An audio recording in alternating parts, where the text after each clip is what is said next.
Magandang hapon po sa inyong lahat. Ito po si Phoenix Heart. Napagawa ho tayo ngayon ng video clip dahil po maraming nagtatanong kung paano po ba ginagawa ang ritual, paano ang proseso at paano ang recovery po nito. Kapag kayo po ay nagpagawa ng ritual, depende po sa kung anong serbisyo ang gusto ninyong kunin. Pwede pong love ritual, money ritual, health ritual, cleansing at iba pa. Kung meron naman po kayong mga barang, kulam, sumpa at gayuma, pwede po nating tanggalin yon. Sa screen makikita po ninyo ay mga halimbawa nga lang po ng mga ginagamit natin sa ritual. Kaya ho minsan magtataka ho kayo bakit ang daming ginagamit kasi depende din po yun kung gaano nakatagal yung mga paninira ng mga tao sa inyo. So kung magkaroon kayo ng sakit, nagkaroon kayo ng kamalasan sa buhay, depende po yun kasi may mga tao ding na karma. So yung karma katulad din po siya ng mga isinumpa kayo, binarang kayo at yung iba dahil sa matinding galit, dahil sa matinding inis, yung iba naman maraming pagkakautang na pera na hindi nagbayad. Yung iba din naman, 'di ba? Tinulungan mo na, ikaw pa yung pinalabas na masama. Doon naman sa relasyon, ikaw na nga yung nasaktan, ikaw na yung nasugatan, ikaw na nagparaya, ikaw pang lalabas na masama. Ngayon para po sa inyong lahat, yung proseso ng ritual ay hindi ho magic. Isa ho itong proseso na kailangan ang kooperasyon ng bawat kliyente na nagpapagawa.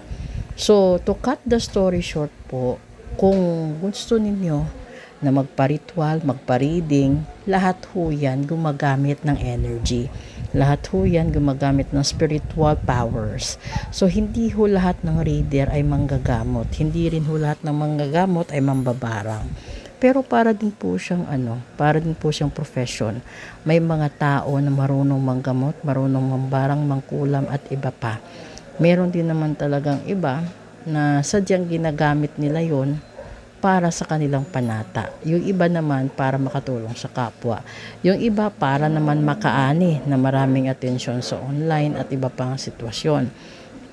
Yung totoo dito is kapag naniwala ka ng lubos, nagtiwala, halimbawa pinagkatiwalaan ka ng manggagamot, nagawa, nangyari lahat-lahat, tapos nagsinungaling ka, doon makikita ng mahal na Panginoon na hindi ka karapat-dapat na tulungan kung sa puso mo may plano ka na hindi ka na magbayad doon sa mga pinagawa mong ritual. Kaya kahit maglipat ka ng taga-ritual at hindi ka rin naman talaga naniniwala, hindi ka rin marunong magbayad, hindi ka rin marunong umunawa, talagang mamalasin ka. At yung pakakatandaan po ninyo ngayon yung First Friday po at saka yung Good Friday, yung Biyernes Santo, is nagkasabay. And then tandaan po ninyo, yung petsa nun is at 3. So ang daming kamalasan, ang daming kabwisitan sa buhay na mangyayari. So kung makakaramdam kayo ngayong Martes Santo, yung parang kakaiba na yung lahat-lahat ng kinikilos, kakaiba yung takbo ng pera, yung magkakaroon lagi ng sunod-sunod na pagkamatay dun sa pamilya ninyo, kamalasan sa pamilya, sa negosyo, sa trabaho, maraming away, kahit saan may away, may alitan. Yun na po yun. Ibig sabihin may mga tao na nagawan nyo ng hindi maganda or posibleng galit sa inyo, kaya kayo nagkakaganyan sa buhay.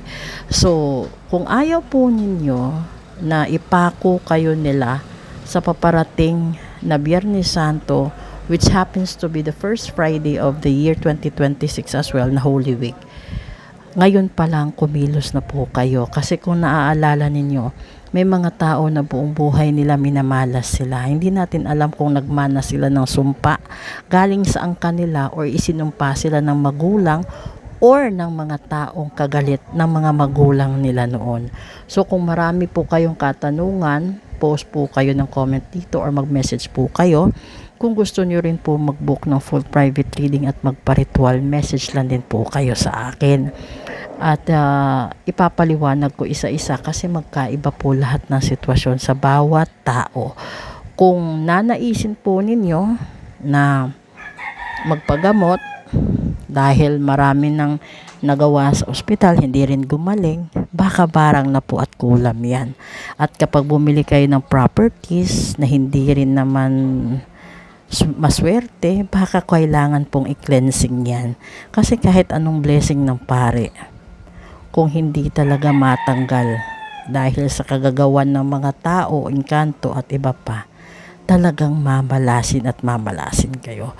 Huwag nyo lang kantiin ang mga taong manggagamot at mambabarang dahil delikado po kayo ngayong Biyernes Santo na First Friday pa po. So maraming salamat sa lahat na sumusuporta. Abangan nyo po yung posting ko sa live ko. So kung meron kayong mga kaibigan na gustong magpa-cleansing at magpatanggal ng kamalasan sa buhay at gustong bawiin ang mga mahal nila sa buhay sa pamamagitan ng love ritual, comeback ritual at binding ritual, message lang po kayo. Maraming salamat po sa inyong lahat at magandang hapon po. Ingat po kayo. Salamat!